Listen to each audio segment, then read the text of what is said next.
time to crime scenes. Police Minister Cele, together with the National Commissioner Fani Masemola, handed over in excess of 130 vehicles to the record or the criminal record center units that are responsible for linking suspects to crime scenes. Watching those developments is our reporter Mulemo Waone Motwa, who joins us now live. Mulemo, take us through how this handover ceremony took place.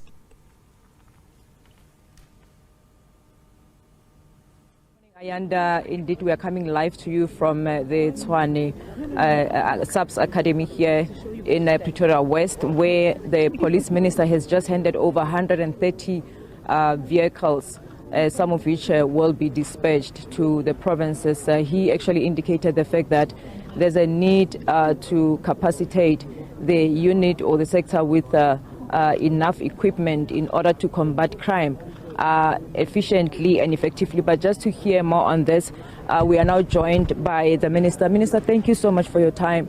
Can you just tell us the handing over this morning? What are these vehicles going to be used for and where? Well, there is a thing called crime scene. South Africans maybe would not know that most of the time you win or you lose your case at the crime scene. So it's important then to capacitate that level of policing. These cars will be sent to the provinces, different provinces, especially those that have a high level of crime, your KZN, Western Cape, Gauteng and all that. They are there to assist those forensic people who will be taking their equipment to collect that evidence, so that when the IO, the investigating officer, goes to court, is better equipped because the evidence was properly done. But also you saw those almost forensics on wheels, where they've got capabilities as they cars, not just to drive the scientists to the scene, but themselves they've got all equipment so that they are able to assist the scientists and those that are collecting evidence from the crime scene to be able to work even under any different conditions, whether it's dark, whether it's night. They've got all those equipments. You saw that they've got the equipment and capabilities of even separating the blood, the animal blood from the human blood. Even before that blood is collected for the DNA, they've got the capabilities of detecting if there is a dead body in that particular area or what is underground. So those are the capabilities that the police are here.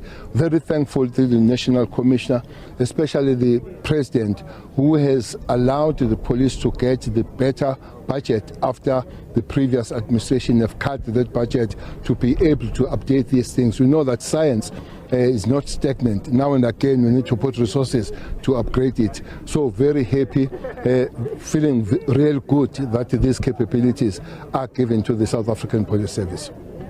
Talking about crime levels, we've just witnessed earlier this week the killing of children 4 and 7 years old, where they were gunned down, at their home in Soshanguve, and not only gunned down but also burned.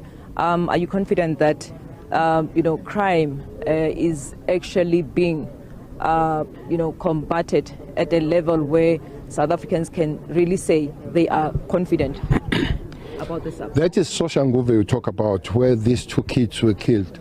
And you remember that a few weeks ago another young child was killed, a 5-year-old in Soshanguve.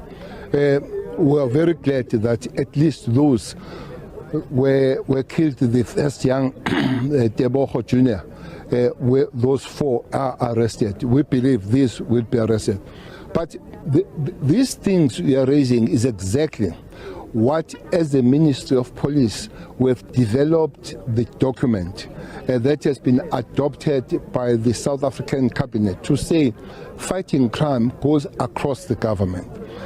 Things like those kids that are killed, people like community, the families and other departments, social development, the early intervention and all of us, the basic education, so part of looking after those kids. Indeed, police must do a lot of work in prevention, in combating crime, investigating and arresting those people.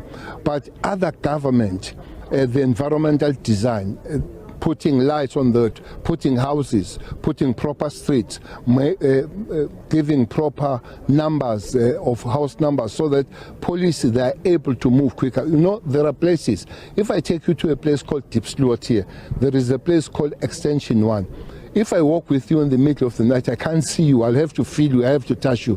So it's also difficult for the police to respond on those particular areas and all that. If crime happens there, it's unlike when the crime happened in Sentin, where you give the name of the street, the house number and all that. Police will move quicker there rather than moving where there is no address, no lights, no street, no number, not even houses themselves. So the conditions and environmental design of our society and communities will also help to enable the law enforcement to respond quicker, but also be able to put them where they're supposed to be without guessing and moving around. And indeed, crime is for all of us across the government to fight. But going back to the kids, there is a provincial commissioner here. We have spoken with the matter. We're trying to pursue to say we must be able to resolve that. But calling on the parents, calling on the families, all of us, let's make it our job to look after kids. And what are your plans, Minister,